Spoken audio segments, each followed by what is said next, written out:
I'm Sergeant Destiny Silva with the Austin Police Department Public Information Office. You spell my name Destinysilva.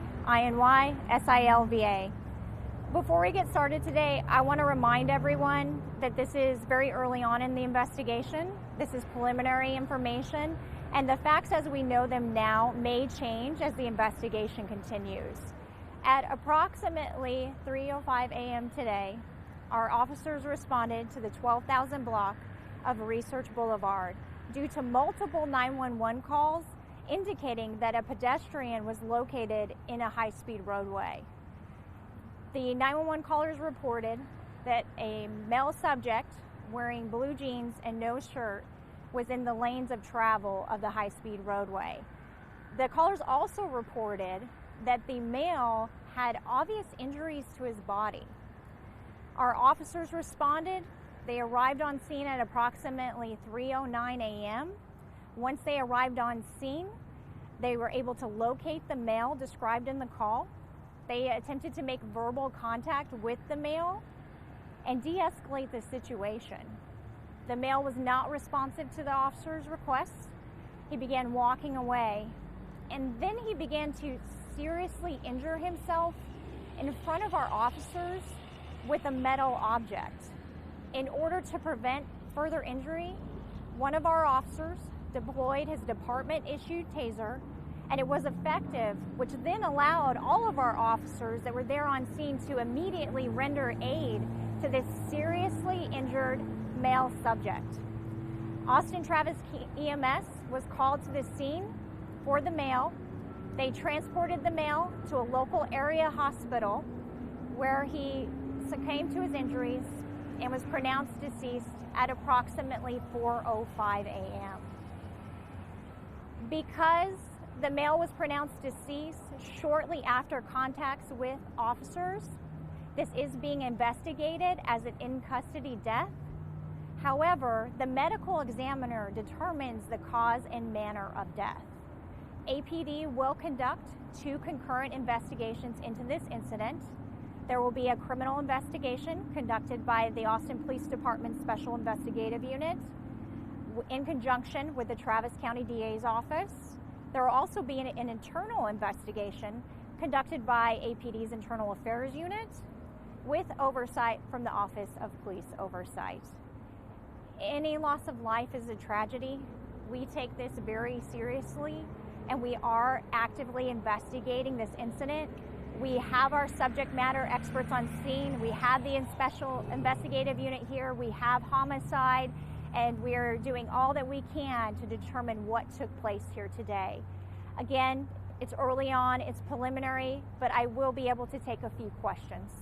What was the metal object that he was hurting himself with? That is still a detail that's part of the investigation, but what we do know is that he was seriously injuring himself, and that our officers fortunately were able to immediately provide aid, but unfortunately he succumbed to his injuries. Why did you choose the rod of a taser? I'm sorry, what's that? Why did you choose the rod of a taser? Oh, why was a taser chosen in this incident?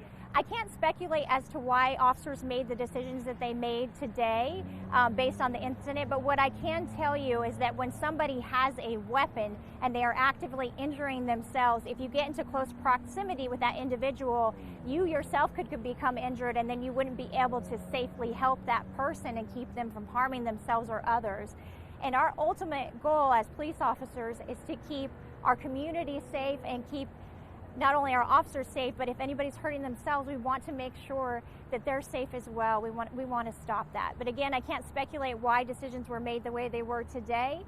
That's just based off of some of the training and experience we have as police officers.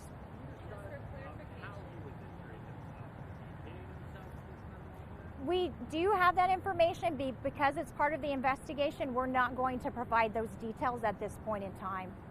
And he was injuring himself. Was he trying to threaten the officers or anything?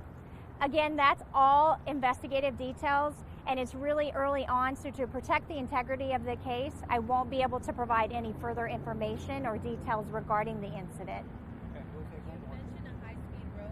Is that the highway, just for clarification, or is it this frontage? It was on the high-speed roadway of the proper here, which is 183, and then I believe it moved across several lanes of travel. But where exactly everything took place, again, are investigative details that we're not going to be able to provide at this point in time. Thank you all for coming. Thank you. Do you know at least how long the road's going to be closed? We don't have an ETA, but as long as it takes to effectively get everything that we need. Thank you all.